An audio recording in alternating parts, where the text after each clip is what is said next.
evening, everyone. We're going to get started. If you could please take your seat.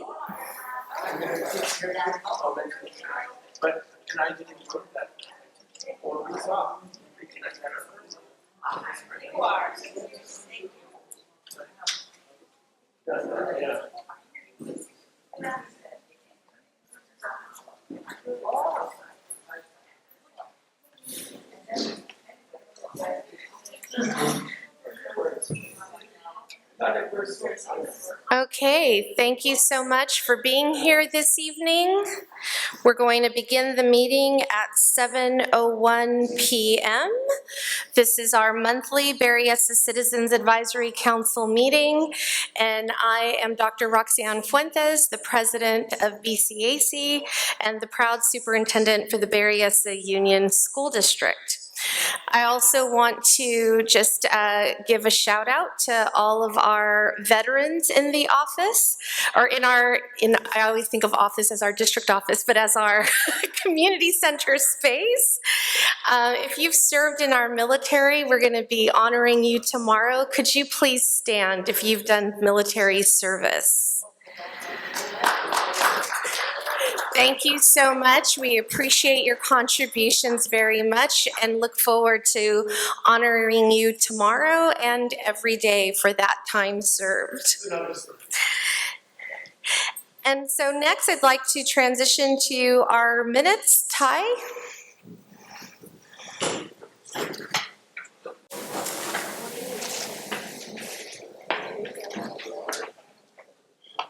I'm behind on the minutes, as you know from the last meeting, but fortunately Eric has been able to post the videos of all of our meetings. So I'm doing one new one and one old one.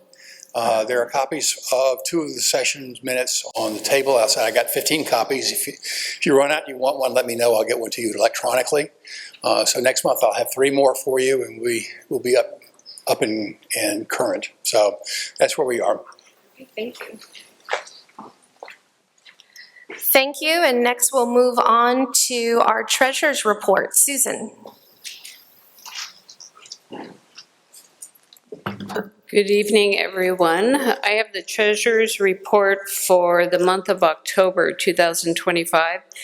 The beginning balance in the BCAC account was $924.12. There's no change. The City of San Jose District 4 grant, October 1st through the 31st was $3,098.40. We have a District 3 urgent grant that has a current balance and no change for the month of October, $3,347.64. And then the Beautify San Jose grant cycle 7. So on October 1st, 2025, there was $5,000 in this grant. We made a purchase of 3 garbage receptacles for the Berryessa Community Center. That was $4,944.97. So there's a balance of $55.03. Maybe we'll get some garbage bags for it.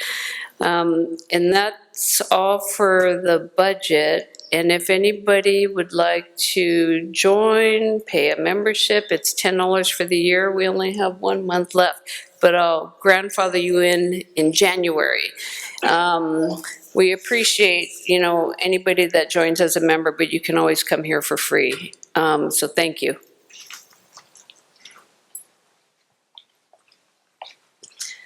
Thank you, Susan. As we get ready to do our law enforcement reports this evening, just a friendly reminder to those presenting, if you can please use the microphone. And for those of you in the audience, if you have a question, we do ask that you please use the microphone. It's been feedback from our members that are watching us online via Zoom that it helps them to hear the questions and understand the conversations that are happening here if we utilize the microphones available. So thank you very much for that. And we're going to go ahead and start with San Jose PD. Come on up. Thank you. I also want to note Captain Zuniga gives everyone their best, and I understand there was shift change. So we've got some new folks with us, but we appreciate their presence and being here to support us and answer any questions you may have. Welcome. Thank you. Thank you. Hi, everyone. My name is Sergeant John Tran. This is Officer Edwin Critchfield. So today is our first day on this shift. From my understanding, it's Captain Zuniga that usually attends this, or the lieutenant. Both are unavailable, so we are here to represent them. But I'm here to, and we're here to address or answer any questions and concerns that you guys may have. Use the microphone, please. Thank you. Is crime going up or it's staying the same?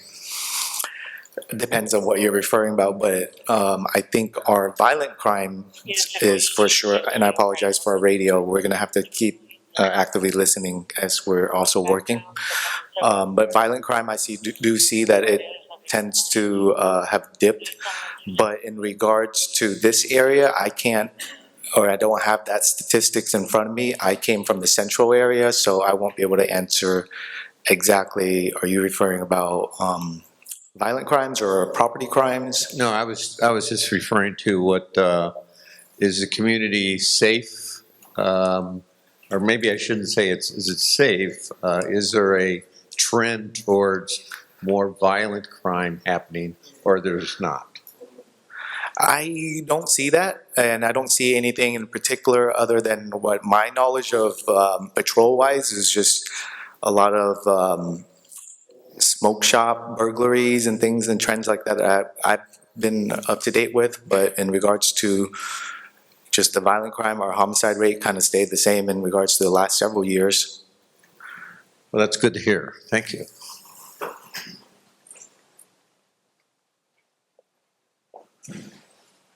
Not so much a question, but an acknowledgement. We recently, a few weeks back, had a fire up in the hills, and the response from the San Jose Police Department and the fire department was immediate and massive. They had helicopters flying, and thanks to Santos and the water district, they had water in the ponds, and it was very, very well coordinated and very well taken care of quickly. Thank you. Well done. Thank you.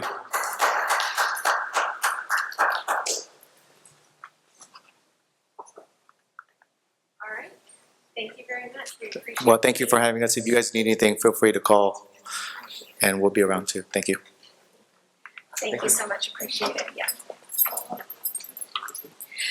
Next, I would like to introduce our partners from the Santa Clara County Sheriff's Department. Welcome. Lieutenant Fernandez.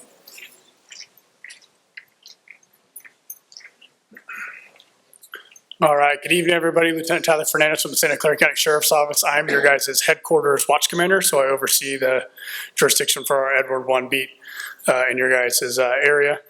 I just got the notification for this meeting literally like 20 minutes ago, so I don't have any stats available for you guys, but I'm open to any questions and concerns that you guys have. I have not necessarily noted anything in your guys' area that is of concern. I know our deputies have been up in your guys' area doing their patrol checks, shutting down parties. Anybody up there that's trying to do some donuts and all that kind of stuff, we're kind of shooing them out of the area, but nothing to note necessarily on your guys' side of town. All right? Thank you guys.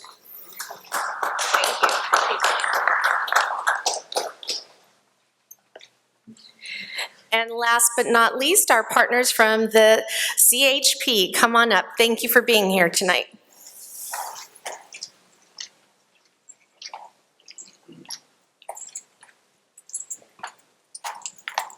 Good evening, ladies and gentlemen. I'm Officer with the California Highway Patrol. I saw a couple of you guys last meeting, so it's pretty great to see you guys again. Some stats since the last time I saw you guys. So I have been personally up here patrolling. I've spent more than 15 hours up here patrolling this area. And those 15 hours I have impounded one vehicle, and I have cited a driver for reckless driving as well. I've been up and down Sierra Road, up on Berryessa Road. Actually impounded a car right across the street maybe 2 hours ago. So I'm out here. And if you guys have any complaints of traffic, anything like that, reckless drivers, feel free to ask some questions. So all this unincorporated is ours, just letting you guys know, like traffic complaints. Actually, I do have a question. Yeah. Well, it's a comment also. Yeah. I came early to make the coffee, and I did see you across the street. Yeah.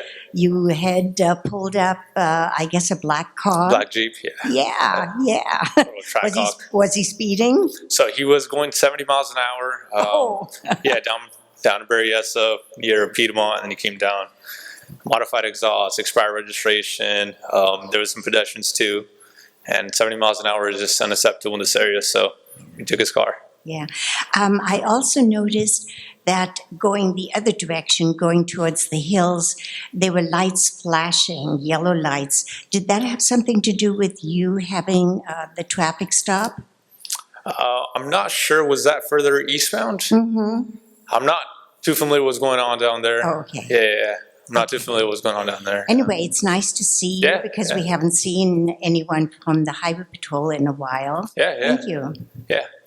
So our captain was here last meeting, and I am the community outreach officer now. So, and I'm a go-getter, and I like to be out here and listen to you guys' complaints, and I'm out there hammering and hopefully helping the community be safer with all these reckless drivers out here.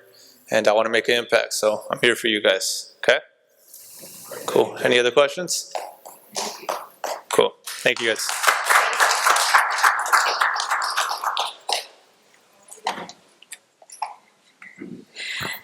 Thank you again to our law enforcement partners. We really appreciate your presence and being open to hearing the concerns and addressing them as quickly as possible, so thank you.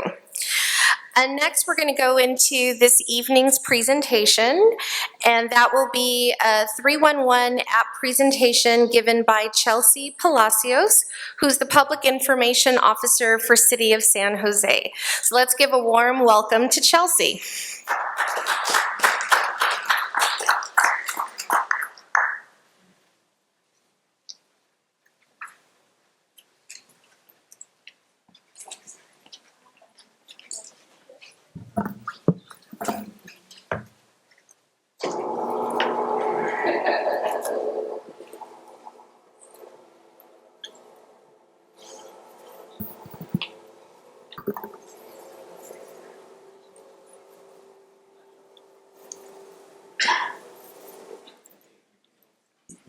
Just does the thing.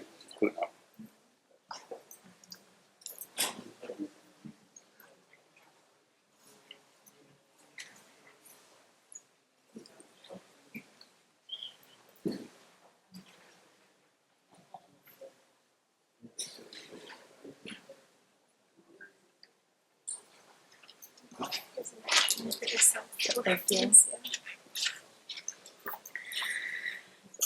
Hello, everyone. Again, my name is Chelsea Palacio, and I am the Public Information Manager for the City of San Jose's Information Technology Department.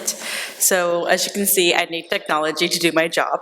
But one of my roles as a Public Information Manager is to promote our San Jose 311 services to help keep San Jose safe and clean.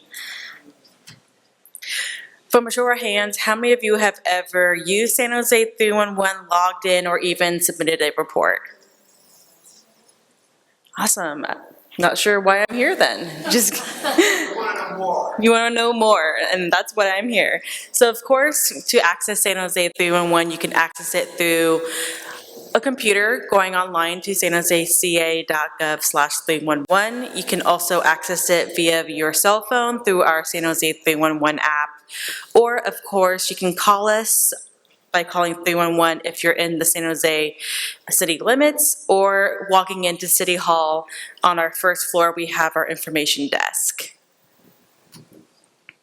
It is in 3 languages, so at least with the app. So with the app, on the top right-hand corner, there's an option, a drop-down option to either use it in English, Spanish, or Vietnamese. We are currently working on adding Chinese as well, but when you make an account, you can actually add in your preferred language, so it automatically is in the language you prefer.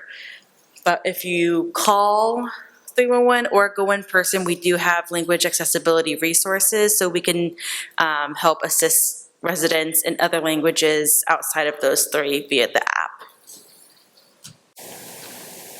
A lot of residents in our community ask if they should be afraid to report things on San Jose 311, whether their information may be sold to outside agencies, if data will be reported to ICE, or even if you report one of your neighbors, if your neighbors will know that you reported them, and that is all not true.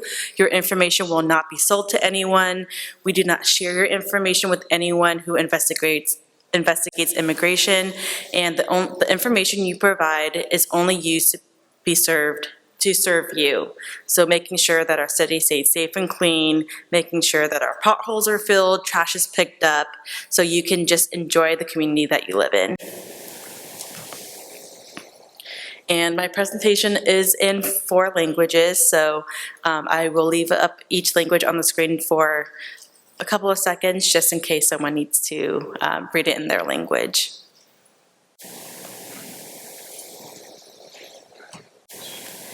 When it comes to San Jose 311 services, one of our number one services people use is our free junk pickup service. So if you are trying to get rid of those larger items, old mattresses, furniture, things that just don't fit in your trash can, you can actually request to have those picked up for free by the city.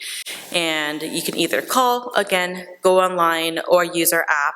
The app is the easiest way because then you can actually choose what date you would prefer to have those junk items picked up.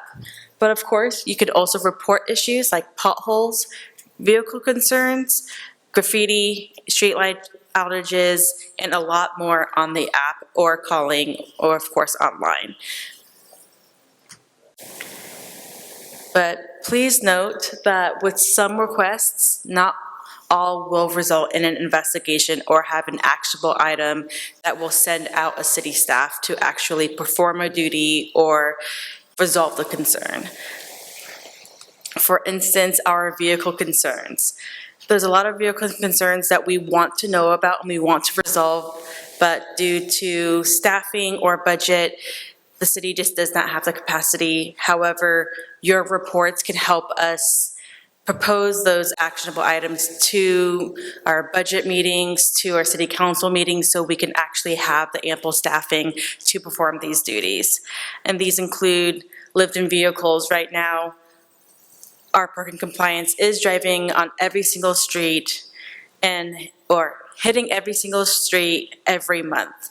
And so as they're driving down these roads, they are noting if there are expired license plates, so they can tow those vehicles or provide a citation for those vehicles. There is no actionable service to have a vehicle removed right when you report it, but those reports help the city know where these vehicles are, where these issues are, so we can provide either ask for more staffing or know where to resolve those issues when these city staff drive by these issues.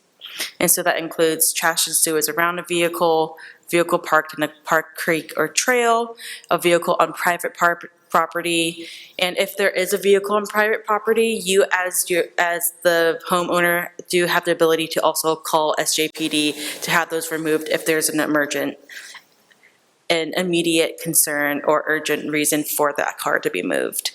There's also parking violations, and also you can report suspected vehicle-related criminal activity. So if there are drugs around a vehicle, or if you know that there may be prostitution relating to that vehicle.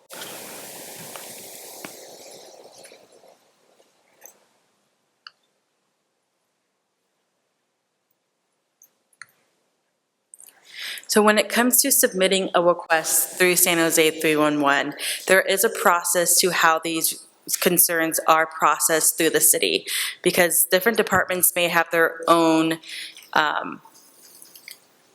kind of protocol of how to receive and resolve these issues. So first, it comes to our residents to find these issues and report them.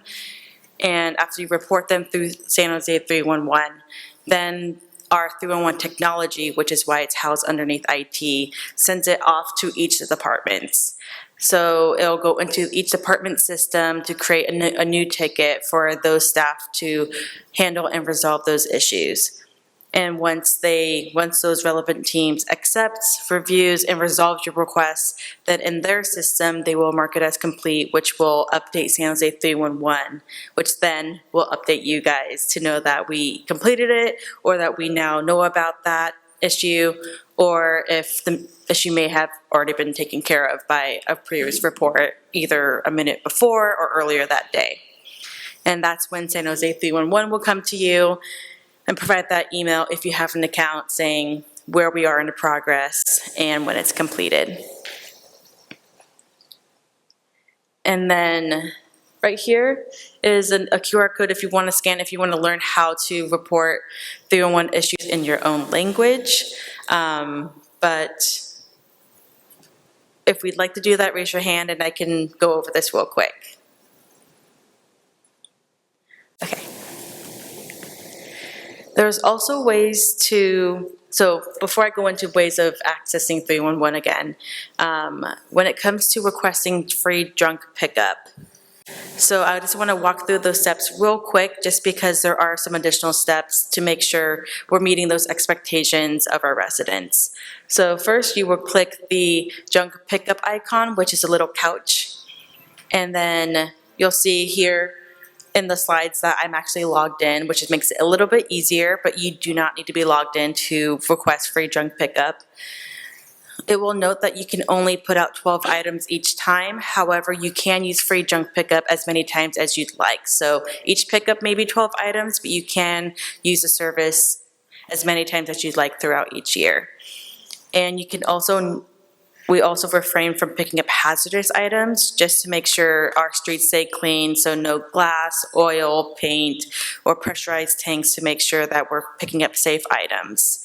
When you do request a junk pickup, we will need your address. Again, we do not share your address with anyone. Once we have your address, it's only for that report.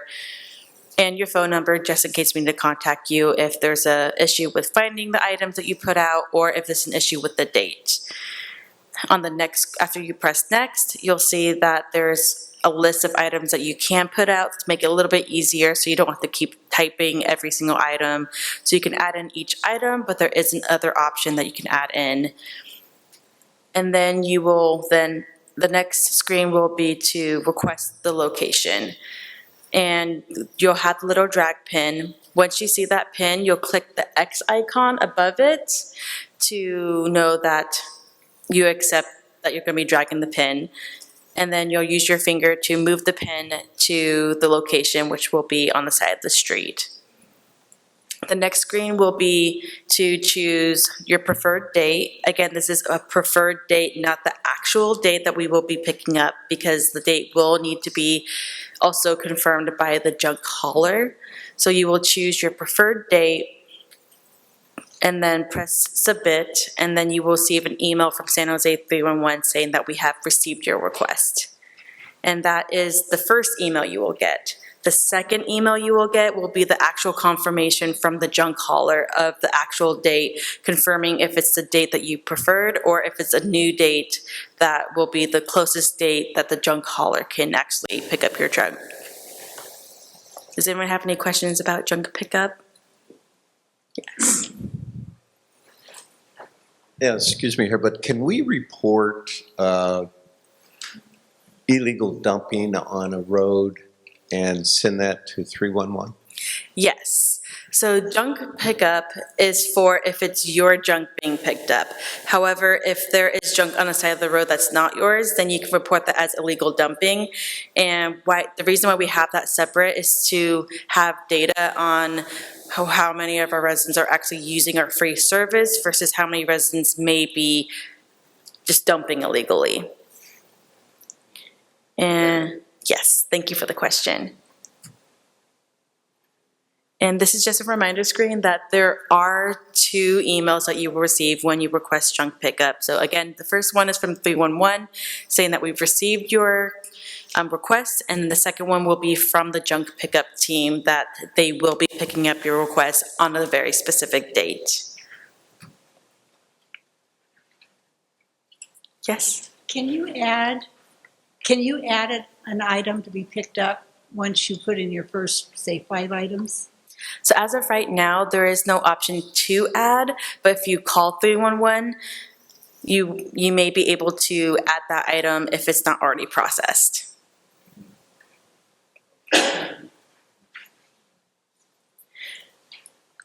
So next, I wanted to share our San Jose 311 dashboards.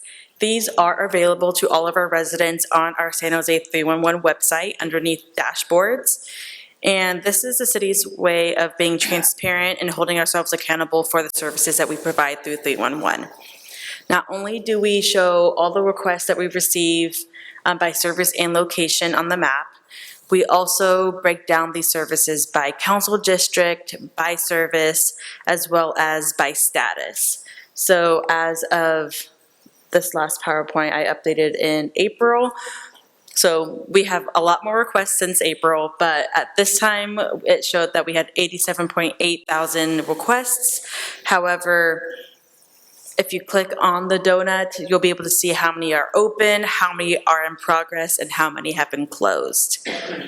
You'll also see that as we break down service requests by district, you can also see how many different requests are in each district. But this is only the first page of our dashboard. And you can also customize on the top by date and by year and month. And on the second page of the dashboard, you'll see our performance metrics. So this is where we want to hold ourselves accountable for our overall customer satisfaction score. Our goal for the city is a target of 80% customer satisfactory. However, as of April, we're at 60%, so we are still below that target, but our city staff are working hard to meet those goals, and that is an average. As you can see with some of our turnaround times, many of our services are meeting those deadlines. With other issues, which is a text box that people fill in, we're providing response within 98.8% of those targets. Graffiti is also one of our services that has a very quick turnaround time for the kind of work they do. Their turnaround time is to clean up that graffiti within 3 days, and our staff are meeting that request 97.7% of the time, and it goes down to illegal dumping, potholes, streetlight outages. A little bit below, but that's also due to the amount of copper wire that's being stolen recently in the city. So as they're trying to keep up with how many outages there are, they're trying to also keep up with streetlight outages. We also break down customer satisfaction scores per service. So container issues, if you have an issue with your trash can, if you need an upgrade, downgrade, trash can's broken, that's been meeting our customer satisfaction scores of 80% or higher. Graffiti and some other ones are still a little bit below that line, but as you can see, graffiti, miscollection, and illegal dumping is slowly starting to get towards that 80%. We also share data on the volume of requests over time and our customer satisfaction by district. So if you see lower numbers in your area, that means that not only do you see that, the city also sees that. So the IT team does share this with every single one of our department teams, so they also know how close they're meeting these scores and maybe and reevaluate what we need to do to, in a way, do better. And the next 2 slides will be how you can add the app to your phone. A lot of people, especially millennials and Gen Z, don't like to always add new apps to their phone. So there is a way that you could just add a shortcut to the website. But those are also in your notes, and I can move on. But if you guys have any questions for me about it, please find me afterwards and I can help you add the app to your phone.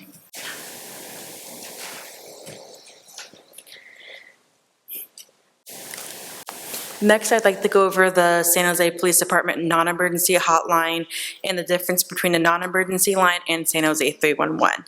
So if you have a non-emergency, so no one is health is at risk, but however, you do need a San Jose Police Department, if you do need a San Jose Police Department to be present, then you would use the non-emergency hotline, which is the 408-277-8900. So that's to report something like a noise complaint, a car accident that has no injuries, or in certain circumstances, reporting a parking violation that may need a police officer's attention. For San Jose 311, these are reports that does not need an officer to be readily available to help, but it is something that the city still needs to address. So if you need to report an abandoned vehicle that may pose a health, safety, or may have a community risk to it, but no one's life is in danger, reporting graffiti, scheduling, again, a non-hazardous trash pickup, reporting illegal fireworks, or illegal dumping, those kind of issues that the city is in charge of handling, but does not pose an immediate threat to someone's life. Does anyone have any questions on the difference between San Jose 311 and the San Jose Police Department non-emergency hotline? All right, do you think I covered that well? Awesome. So just remember, if it's something where it can, for us, preservation of life, right, is the number one priority. So if you feel in any kind of way that you have an emergency procedure, that someone's getting hurt or things like that, feel free to immediately call and report that. But I just wanted to add to what she's saying. If it's a noise complaint, a music complaint, a car parked in front of your house that is, not causing any kind of immediate danger, but you guys just think it's suspicious and you guys want us to take a look kind of thing, use the 311, and it comes in as a filter of, we have a priority kind of categorization, and then 1, of course, being the highest, and then it goes down all the way to 5. So we try to handle all the 1s and 2s, of course. As you guys all know, we're pretty low staff. So as we go, like right now, I'm able to be here because there's not a lot that is going on, thank God. Therefore, I'm able to do that. But just wanted to add to what she was saying. Can I ask a question in regards to the 311? So I was doing a project with the RVs and managing how they were illegally parked or parked too long in the area. We come out, we tag it 72 hours, or sometimes we actually get compliant and then the RV owner leaves. They leave a bunch of trash or belongings that they don't want to claim or don't want to put back in their RV. So my officers or myself, we contact 311. There's only been a few, you guys have been great, but there's been a few times where, of course, we can't stay there until you guys actually arrive. We have to go to a different spot. Where they either rejected the actual item to be picked up, or we follow up a few days later and it was actually still there. The only reason I'm bringing this up is because they'll leave because we're there. Once we're gone, they start coming back because their items are there, right? So I just wanted to ask, how is there a different way where we can make that more of a priority with the PD wise? Yeah, so when it comes to a lived-in vehicle or an RV or any kind of car parking compliance 72-hour concern, I know as of July of this year, the Department of Transportation kind of changed the way they're providing their service. And so now it's every single parking compliance vehicle is driving every single city street within a month to look at expired license plates or expired registration tags, and that's how they're really doing their parking compliance, and that 72-hour parking is not an actionable item on San Jose 311 that they will be reporting to. So when they are driving down those city streets and then see one of those concerns, that's when they will review them. It's not an actionable item that they will go out right when it's reported. But if it's illegal dumping, that's when Beautify SJ can come out and clean up those areas. But parking concerns has been a non-actionable report on 311 as of this fiscal year. Got it. I know you guys are limited in what you guys can do with your scope. I mean, we have a hard time getting them to move. Yeah. So what I'm actually asking is more of the property that is left on the street or in front of someone's business or house, because we can't physically throw that in our car, right? We'll try to take whatever we can, but what I'm asking is if we, I'll put to dispatch, hey, I don't know, a toilet or a bathtub is left out here. Can we have 311 pick that up, and do we have an ETA?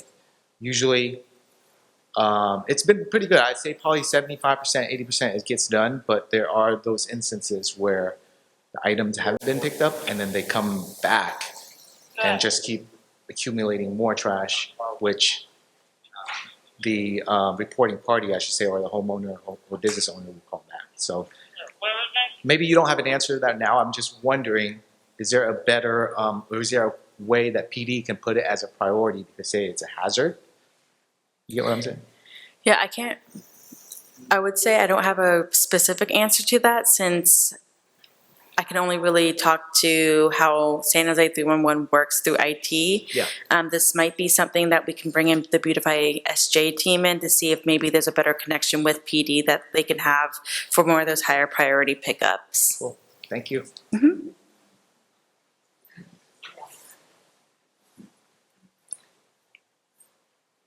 Good evening.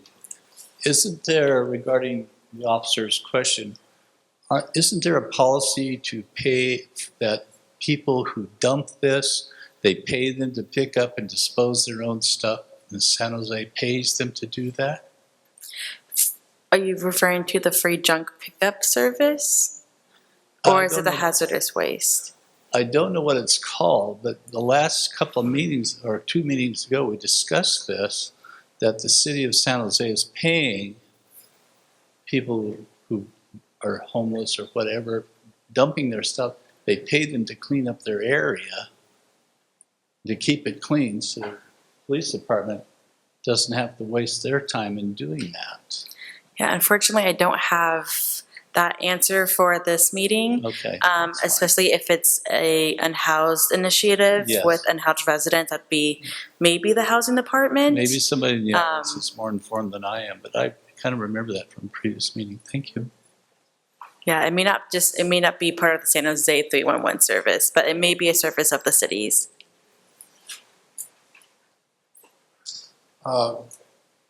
Thanks, Chelsea, for a great presentation. I have a question and a comment.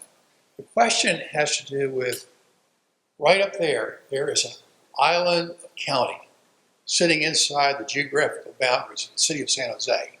So if I call and ask for a free dump service for my address, I'm assuming I'm going to be filtered out and they're going to say no since I live in the county. Is that an accurate assessment of service provided?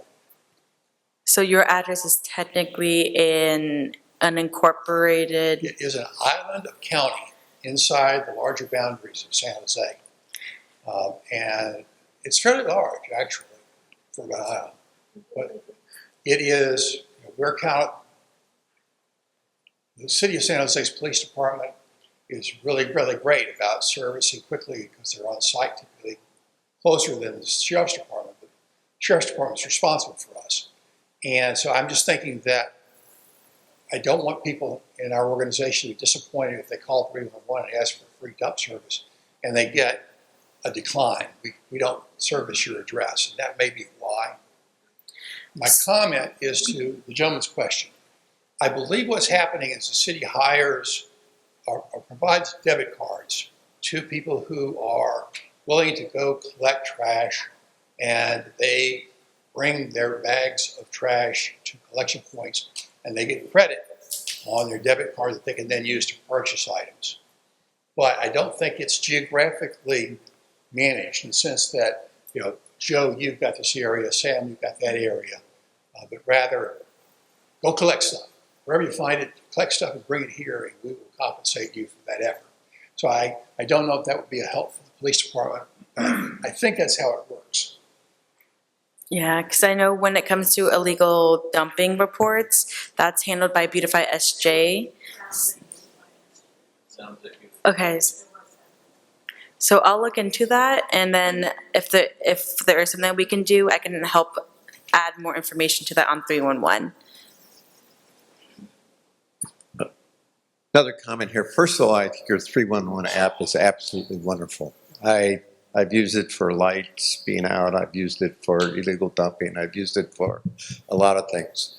The question I have is if we have a house in a neighborhood that is blighted, can we use the 311 app to address that issue with the city of San Jose? So a house that, Is, how should I say, it's not aesthetically pleasing to look at as you drive by, I would say. so there isn't a specific report function on 311. However, we do have the other issues. And so that's when you can type in the comment field of what that issue is. And then we actually have staff who go through those issues. And then if there's any way that we can help address it, whether it's forwarding that email to our PBC, permit building code enforcement, Right. planning building code enforcement, public works department, or another department that may be of service that isn't a direct service on 311, our staff will do that, and then they will be able to contact you for more information or send someone to go look at that. But there's no like specific button for it, but you can still report that. Okay, so what I'm hearing is that 311 is an application where the other category could be used that is going to be directed at the appropriate department within the city of San Jose, that they would address the blighted issue of a home or something. Yeah, so there Okay, may thank not be a specific turnaround time tied to it, but our staff do forward those concerns to the relative departments. But what we also look at in those other concerns is if there's any trends of a concern that is reported a lot, and that data will also help inform the city on maybe there should be a very specific, app or button for that specific concern in the future. So the transfer of the information to the other organization, 311 closes that incident report, and it now goes to the other organization. Is there any feedback loop from that other organization to the original submission with 311 that is being addressed? So it depends on the request. If there is a request that has an actionable item that the city already has a service for, we will connect it to the service that will have some reporting back, but not all reports through 311 other concerns has reports back. But our staff try their best to at least inform you whether or not we have received your request or not. Okay, thank you. Hello. Question about enforcement. If you go out and pick up a bag of trash, does someone look through it and try to find identifying information to see if the company is responsible for it? And then if you do find anything of that sort, do you have an administrative penalty that you can implement on people with the presumption that they're responsible for the dumping? That is a great question, but I do not have information at this time if the city has a policy on that. Okay. But I'm getting out my phone just to write down some of these things that you just told me, or I will forget. So let me just write down a couple of these things. Yeah, in previous life, I worked with the Bureau of Street Services in LA, and they have investigators, and that's one of the things they do. They also they have their city attorney, they prosecute people, and they can give administrative fines. So you don't have to sue somebody.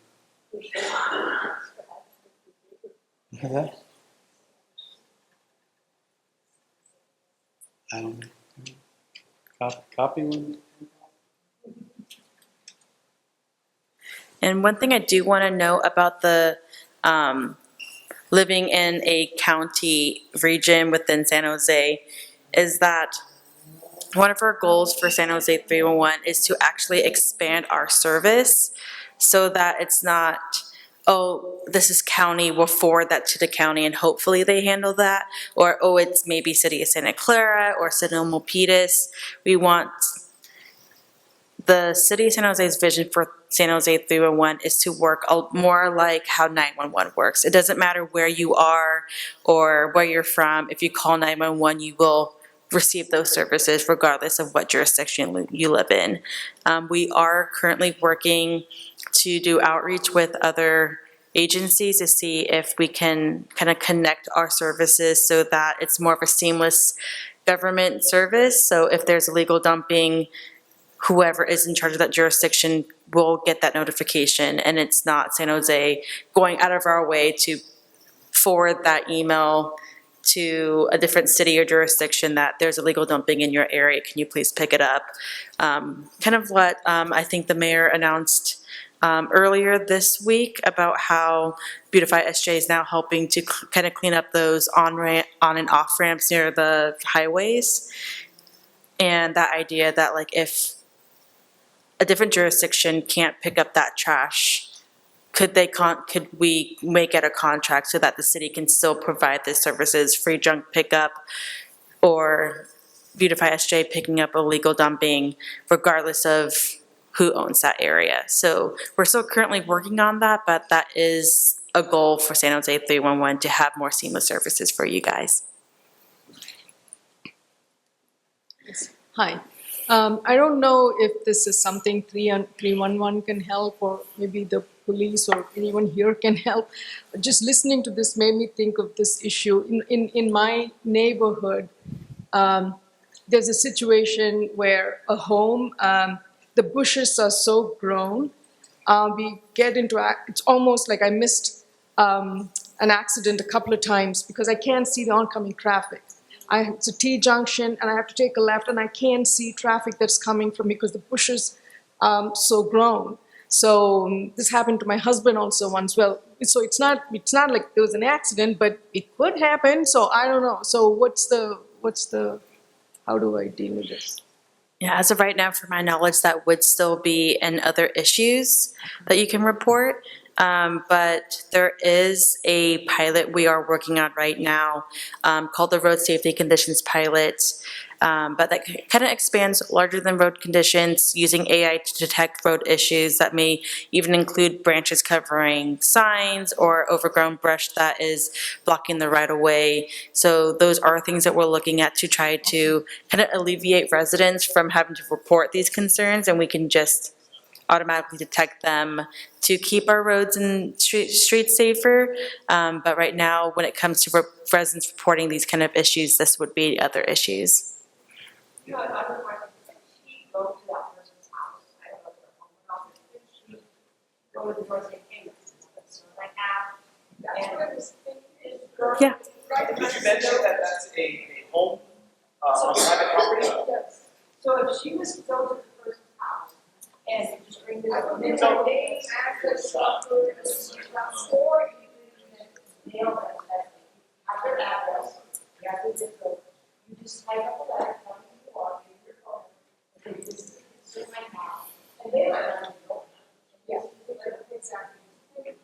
But anyway, a lot of people that I think that's always an option, but in my opinion, a lot of people don't want that backlash of why are you calling me out, right? So I think the best thing in this situation, it's probably a Department of Transportation issue because it's roadways. Yeah, so if you guys want to report that, the address of where those bushes or trees are growing out of, take pictures of it, and then report it saying, hey, this is a hazard that's creating. Okay. Let's just say a roadway doesn't have a stop sign and people are just not yielding, right? So they'll come out and assess that, and then they'll contact that homeowner and have them be responsible. That's what my opinion is. So there is a email address you can find it.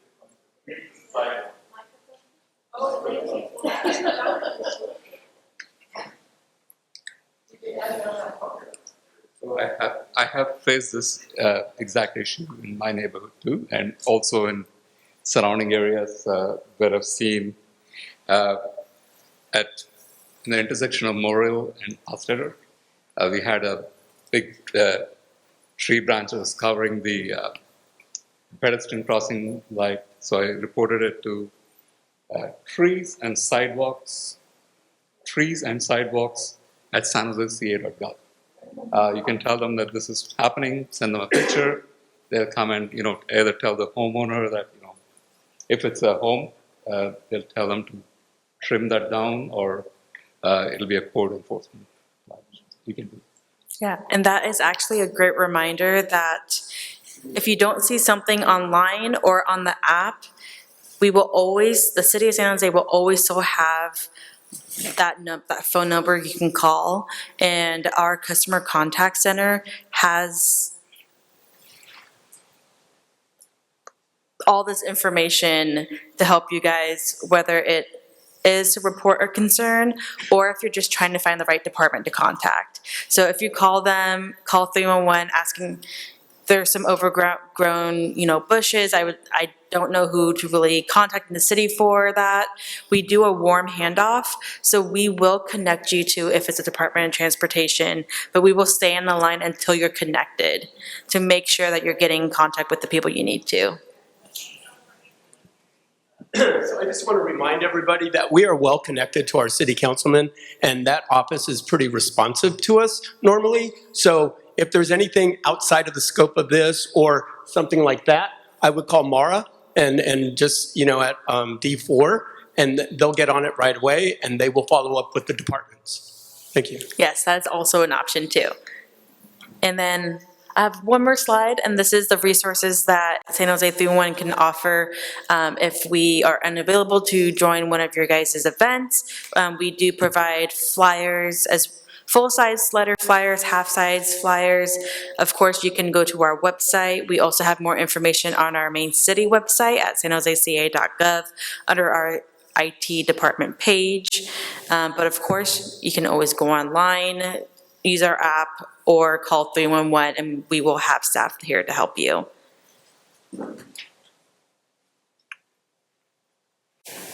I love your app, but even after it was updated, sometimes I get so frustrated in trying to submit a request, particularly like along Penitentiary Creek Road by the creek. There's always dumping there. Or a lot of times here in the park, they want an address. Well, there isn't an address on the other side of the pond. There isn't an address like at the perk ponds. So you take your fingers and you move the little balloon or whatever it is item, and you put it there, and you've done everything else, and you hit submit, and it's like, that address is not valid. And so you just kind of go round and round, and you can't submit it. And by the time I've spent half an hour doing this, it's like, why am I bothering? So and I know you've updated it, and then the other thing is sometimes it jumps back to City Hall. So then I have to go clear down to City Hall, drag it clear back up here using multiple different screens. It's really frustrating, and it just makes me really not want to use the app. Do you have any solutions for that? Yeah, thank you for that feedback. What I was told was that when we updated it, it is now longitude and latitude.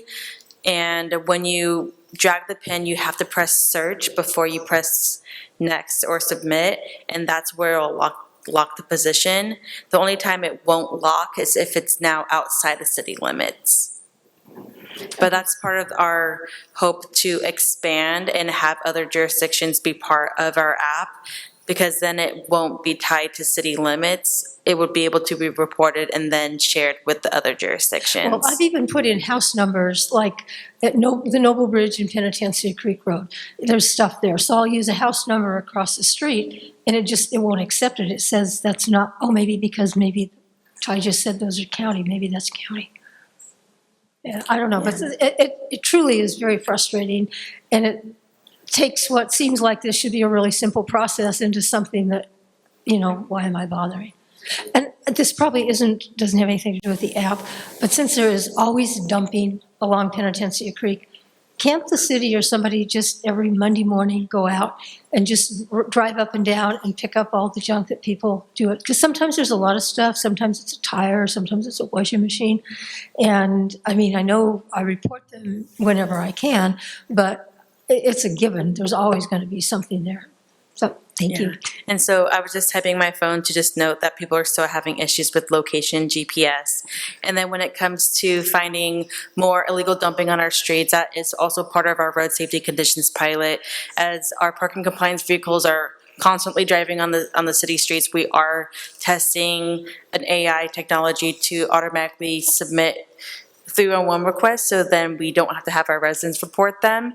I can't speak to if we can increase beautify SJ patrolling in certain areas, as that is more of an operational to Parks and Recreation. But I did note that to see if we can find some data points on 311 reporting to see how that can help our city departments staff accordingly. Sometimes it won't take it because you didn't submit a picture.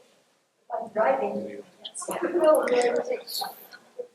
Last question. Oh, thank you for the honor. So, last question. So, I know exactly what the issue is. I use 311 very frequently.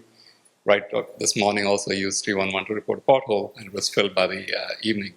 I know exactly what the issue is. I have faced this issue. One thing you can do is when you open the app, make sure that your location services is enabled. So it'll automatically pull up the closest address, and it'll populate it over there, and hit search. Once you hit search, it locks it. But sometimes I go home. Yes. Because I can't. I know exactly what you mean. My house, well, that's not. Yes. Yeah. But you, whenever you enter the address, make sure you hit search for it to lock it. And I've had luck with, even though I know exactly what you mean, when it's a park site, when the dumping is near the park, there is no address. But I've had luck reporting it to the closest street address, and they still come and survey the area and pick it up. So they're pretty good at it. Thank you.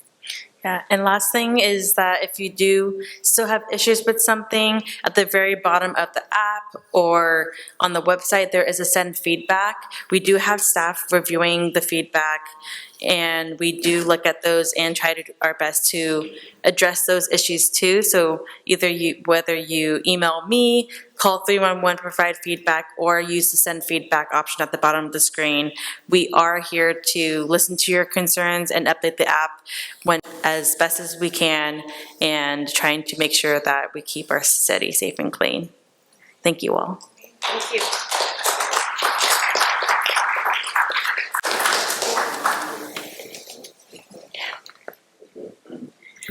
Okay, let's give Chelsea another round of applause. We appreciate that informative presentation and answering all of our questions. So next, we're going to move on to our elected official updates. We are pressed for time, so as you remember, we have a 2-minute allotment per group. We'll start with Assemblymember Alex Lee's office. Tim?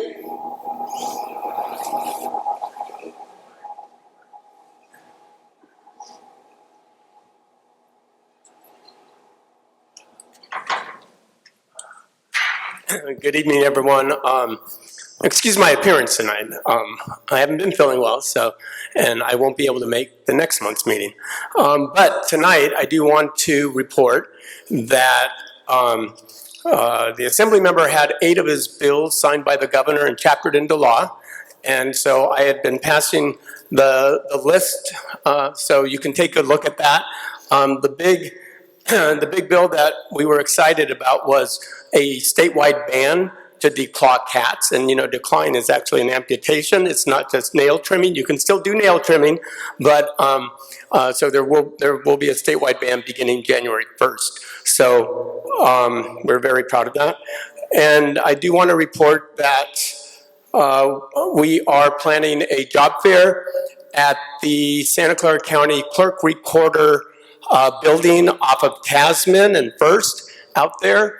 And so I had flyers on that, December 8th, 10 to 2. Last year, it was very successful. In Fremont, we had over 1,500 to 2,000 people show up. We actually had 1,300 RSVPs for the job fair last year, so that really tells you a lot about the sign of the times. So we're going to be our co-hosts will be Supervisor Otto Lee and Assemblymember Patrick Aarons. They're going to co-host this event with us, and so learn more if you know young folks who are looking for a job, 2/3 of the employers will be state departments, and then we're also recruiting City of San Jose, City of Milpitas, Newark, Fremont, and the school districts are welcome. So I'm throwing that out there. I was going to contact you on Wednesday. If you want to have a table, you're welcome to have a table. All right, I think I'll leave it at that. And we're going to have an African American History Month, Black History Month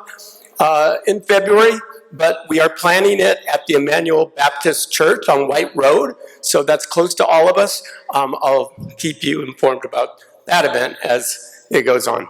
All right, well, thank you so much, everybody.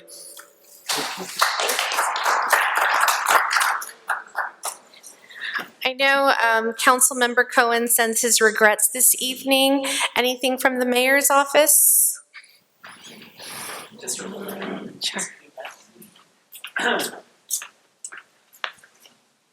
I'll keep it brief.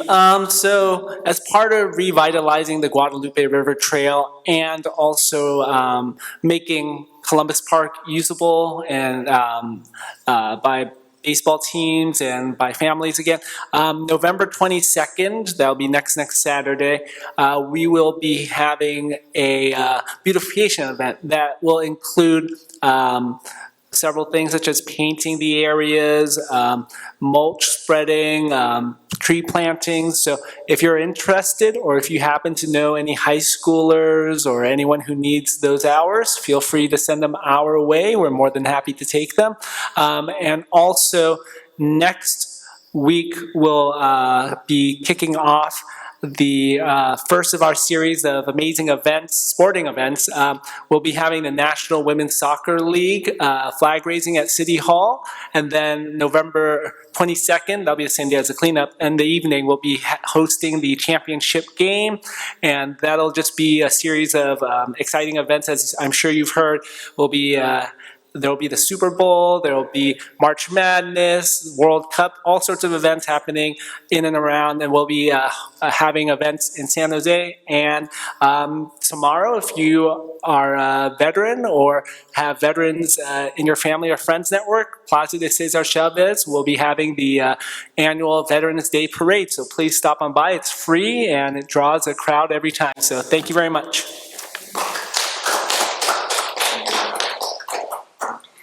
Thank you. And next I'd like to invite Richard Santos from Santa Clara Valley Water District. Thank you.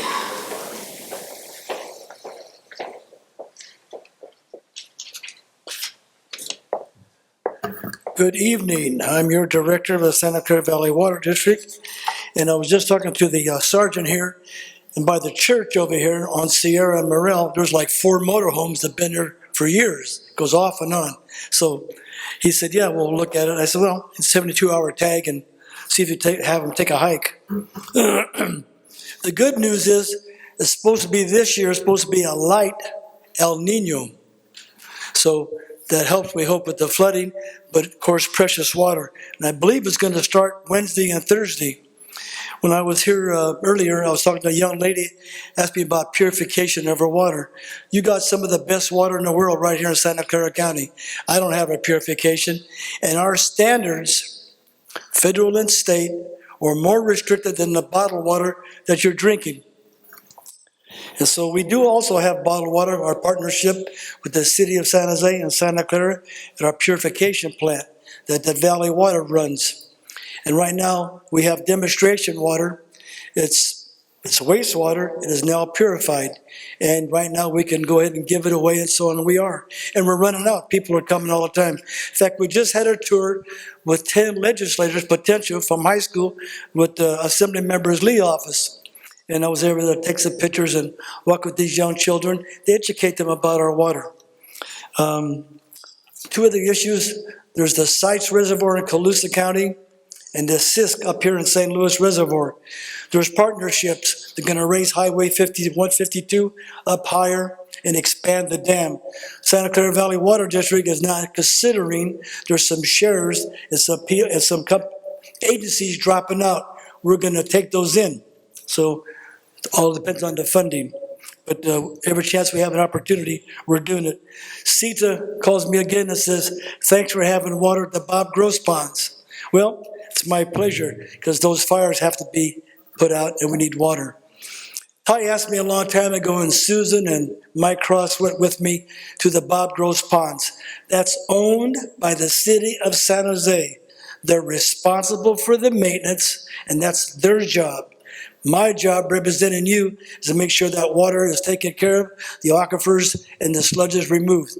That's it, and the signs. So people ask all the time. I've been saying it for 25 years. The city of San Jose, make them do their job. When it comes to some city-owned, Caltrans, state property on rivers, the governor said, hey, if the cities wants to come in and do it, do it. So I'm telling the city of San Jose, there's some encampments that are owned by the state on the Guadalupe. It's in this district. The water district will help, but they have the opportunity to remove those because the state's not doing it.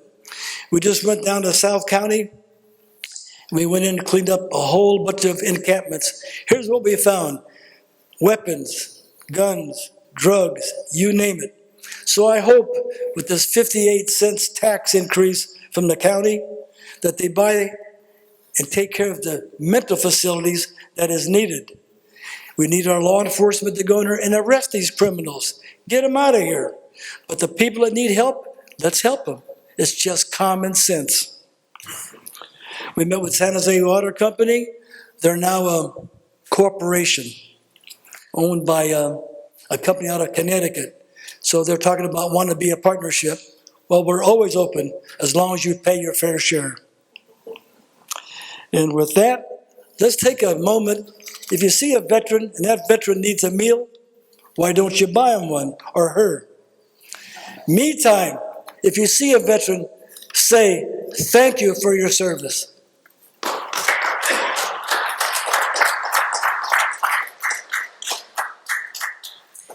Thank you for that and that great reminder. I'll do my district report. It'll be brief. Last time I shared with all of you, we had a vacant board member position due to Trustee Hugo Jimenez resigning. So our trustees too are here, Trustee Boak and Trustee Srinivasan. At our last board meeting, they conducted the interview process. We had over 18 applicants, 13 that came in for the interview, and we selected one. And so her name is Trustee Shauna Brewer. We're really excited to have her join our team. She's a longtime dedicated parent, currently has a child in our schools and had another that already graduated and promoted, has been very active in our school district advisory council.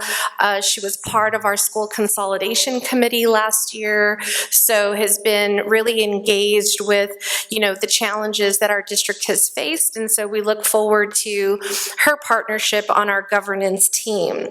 In addition, I had also shared with you recently our state test scores and how our students performed, and so tonight I just want to give two schools a congratulatory shout out.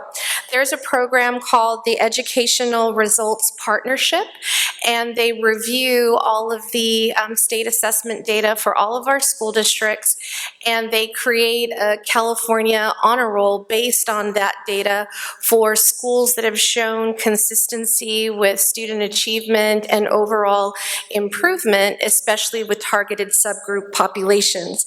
So this year we have two schools that have made the California honor roll list, and that's Summerdale Elementary and Vincy Park Elementary. So want to make sure we congratulate the site principals, the staff there, and the families who all work in great partnership to make sure their children have that success. And so with that, I want to go ahead and go to Eastside Union High School District. Trustee Chavez, do you have an update on Piedmont Hills or Independence High School? Yes. Hello, everybody. Lorena Chavez, the representative that lives in Trustee Area 4, which covers Independence and Piedmont Hills, Berryessa, and Orchard districts. So I have 4 updates for you all. The first one specific to Piedmont Hills. So we have a CTE, Career Technical Education, at all of our schools. But at Piedmont Hills specifically, we have a student-led business called Insane Inc. And they hosted a beautification day where they had volunteers come and help transform the campus by pulling weeds, removing litter, planting flowers, and much more. And they provided breakfast and lunch. And if you go to the school, you'll be able to see an installed solar-powered lights and created new succulent wall to give the campus a more refreshed and inviting look. So I invite you to do that. A little over a month ago, we had a district college and career fair that was hosted at Independence High School, and we had an amazing turnout. We had nearly 3,000 students and families attend, almost 100 colleges and universities, trade schools, and organizations that came. We even had our talented cosmetology students offer free haircuts and makeup sessions.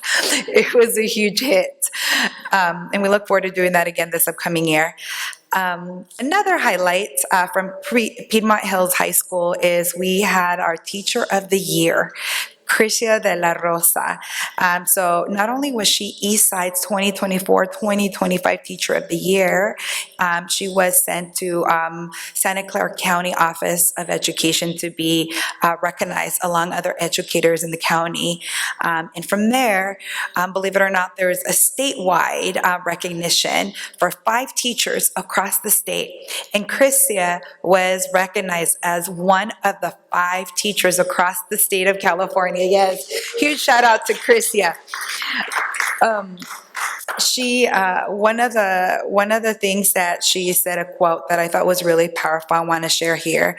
She says, as the first generation Filipina American who moved to the U.S. at the age of 6, school was where I found my voice and a sense of belonging, and that experience forged my professional mission to be the adult I once needed. So I thought that was really, really powerful. I wanted to share, big point of pride for our district.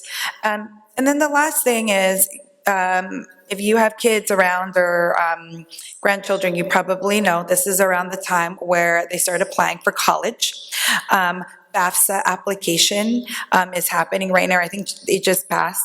But we had an increase in FAFSA applications this year.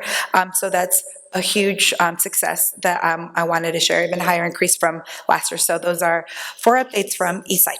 Thank you.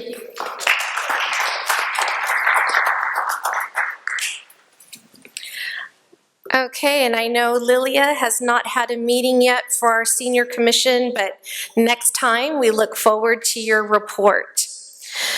So now as we just transition to a few announcements, the first one, really important, it's that time of year for BCAC board nominations. So during our meeting next month in December, we will take our actual vote for those nominations.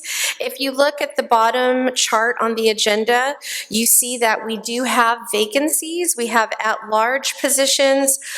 Trustee Chavez, it's been a while, but we do have and encourage one high schooler from Piedmont and one high schooler from Independence to be part of our team.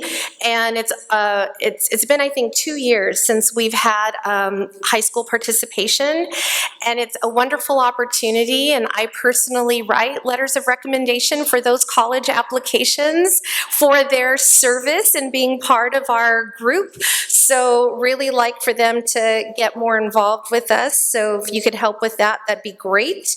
And we do have some openings for at-large positions. So if you're interested in being part of our BCAC board, please, you're open to self-nominate or submit a name of interest, but ask that person first. And so then, are there any questions about BCAC board nominations? Okay. Next, we have the floor open for any neighborhood association announcements. Maybe I can make a couple announcements here with the Penitencia Neighborhood Association, but we're driving towards December, and we are looking at a community meeting here on the 13th of December. board meeting on the 18th. And I have to thank the Together San Jose, working with the mayor's office. Stefan here has helped coordinate a dumpster day for us. What is it, the 6th of December. So hopefully we'll clean up our neighborhood. That's all. Thank you very much. Thank you. Any other neighborhood association announcements? Okay, our next general meeting will be on December 9th.